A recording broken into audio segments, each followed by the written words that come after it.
Por que Antônio estava com cheiro de galinhas e excrementos? A resposta pode te surpreender. Caso você tenha uma história assustadora para contar, não hesite em nos enviar para o e-mail que está na tela e na descrição do vídeo. Lembro que era uma noite tranquila na fazenda Vale Verde, localizada no interior de São Paulo. Eu e meu amigo João éramos 2 adolescentes locais e decidimos que aquela seria uma ótima noite para caçar rãs no rio que cortava a propriedade. Mal sabíamos que aquela noite não seria uma das melhores.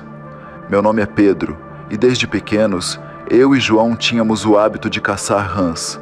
Equipados com lanternas e armados com uma faca e uma arma de chumbinho, nos sentíamos preparados para qualquer perigo que pudéssemos encontrar.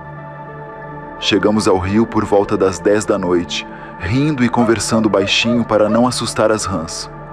A água refletia a luz da lua, criando um ambiente agradável. Enquanto nos aproximávamos do rio, ouvi um ruído estranho vindo da mata próxima. Era um som baixo, como se algo grande estivesse se movendo entre as árvores. Paramos imediatamente, nossos corações batendo acelerados. "Você ouviu isso?" perguntei calmamente.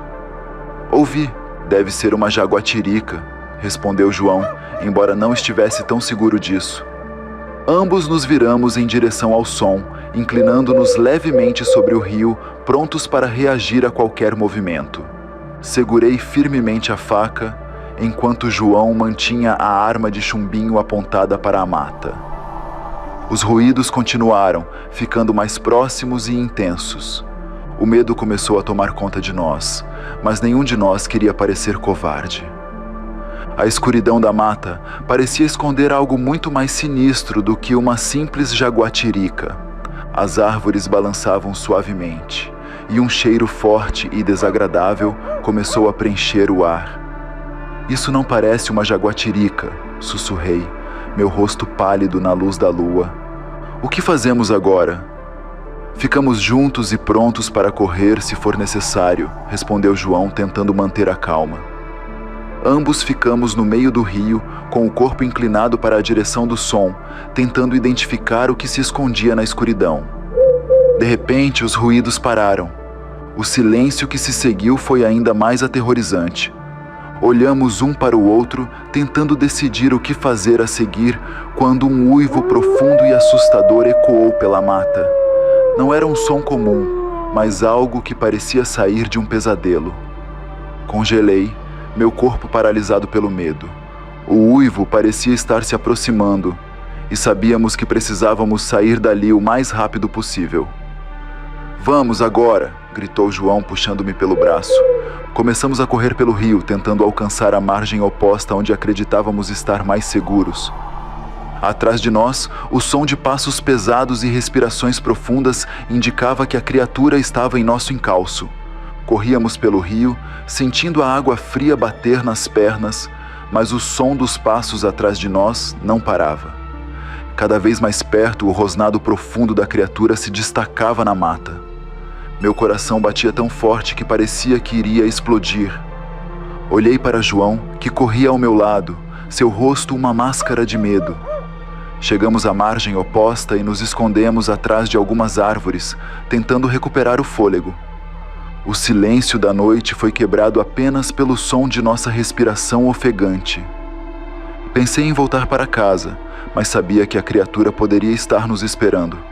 "Pedro, temos que armar uma armadilha", disse João, olhando ao redor em busca de algo que pudéssemos usar.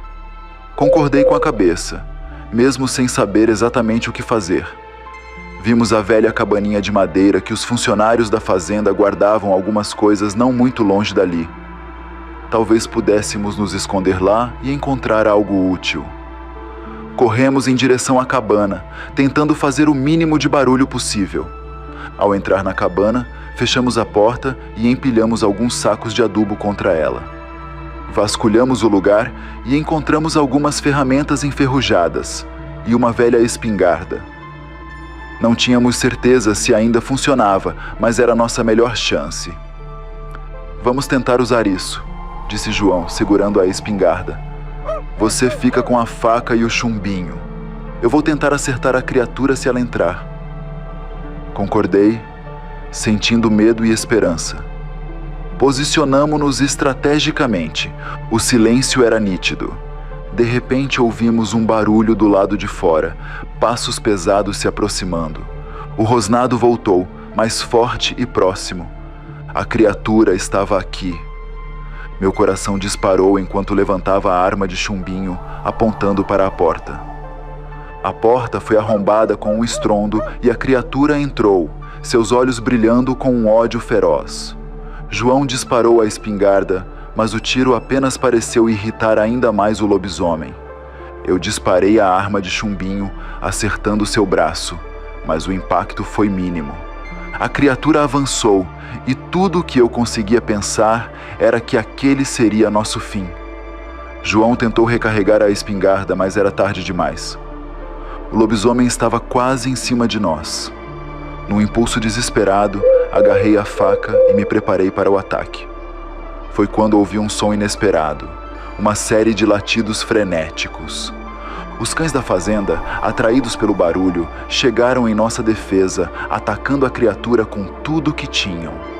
O lobisomem, pego de surpresa, tentou se defender, mas os cães foram incansáveis. Aproveitando a distração, João e eu conseguimos escapar pela janela dos fundos da cabana. Corremos o mais rápido que pudemos, sem olhar para trás, ouvindo os sons da luta ficando cada vez mais distantes. Chegamos à casa da fazenda, onde os pais de João nos receberam com preocupação e alívio. Contamos o que aconteceu, e eles rapidamente chamaram os funcionários que eram nossos vizinhos para organizar uma busca pela criatura. Estávamos exaustos, mas sabíamos que tínhamos tido sorte de escapar com vida.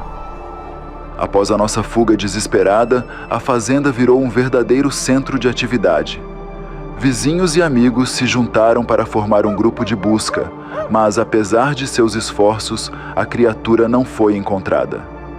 Enquanto participávamos da busca, Antônio, um morador e funcionário da fazenda, apareceu ferido e mancando. Ele alegou que se machucou ao consertar a velha carroça da fazenda. Seus ferimentos eram graves e parecia que ele tinha sido atingido por tiros. O comportamento de Antônio sempre foi peculiar e, na época, havia surgido uma série de rumores sobre ele, fofocas sem fundamentos. A estranheza aumentou quando, durante uma conversa, um dos vizinhos de Antônio relatou que o galinheiro de sua casa havia sido invadido várias vezes. E algumas semanas atrás, viu uma criatura grande e peluda, saindo correndo com umas das galinhas na boca. Nessa noite, esse vizinho conseguiu ver uma enorme sombra, semelhante a um cachorro gigante, fugir em direção à casa de Antônio, apenas para desaparecer na escuridão. O vizinho, assustado, foi até sua casa no dia seguinte para perguntar se ele tinha visto ou ouvido algo estranho. Antônio negou ter visto ou ouvido qualquer coisa. O estranho é que ele estava com um cheiro forte de galinha e excrementos. Na época, o vizinho achou isso estranho, mas não deu muita importância. Após o ataque, Antônio nos ajudou na busca pelo lobisomem. Quando anoiteceu e a busca foi encerrada, ele voltou para sua casa. No entanto, ele não permaneceu lá por muito tempo. Na mesma noite, Antônio reuniu suas coisas e, de maneira furtiva, deixou a fazenda. Ninguém sabia para onde ele foi, e ele nunca mais foi visto. O vizinho, que havia notado a presença da criatura em seu galinheiro, foi quem primeiro percebeu a ausência de Antônio e fez a conexão com os eventos recentes. Aquele que parecia ser apenas um funcionário peculiar da fazenda tinha desaparecido sem deixar rastros. As suspeitas aumentaram quando se descobriu que Antônio possuía comportamentos estranhos e um histórico de eventos bizarros. Os rumores na comunidade ganharam força, sugerindo que ele poderia ser a criatura que aterrorizava a região, o temido lobisomem. Os eventos daquela noite se tornaram um mistério não resolvido, com todos na comunidade se perguntando se o lobisomem havia desaparecido para sempre ou se Antônio, o estranho funcionário da fazenda, estava ainda por aí escondido. A fazenda Vale Verde nunca mais foi a mesma. As histórias sobre o lobisomem e o enigmático Antônio se tornaram lendas locais, perpetuadas pelos que viveram o terror daquela noite. Se este relato atiçou seu fascínio pelo sobrenatural, não perca o próximo mistério. Clique no vídeo na tela final ou assista outros segredos sombrios que se encontram no comentário fixado. No círculo dos contos a escuridão se revela. Relatos sombrios nas noites e nas trevas.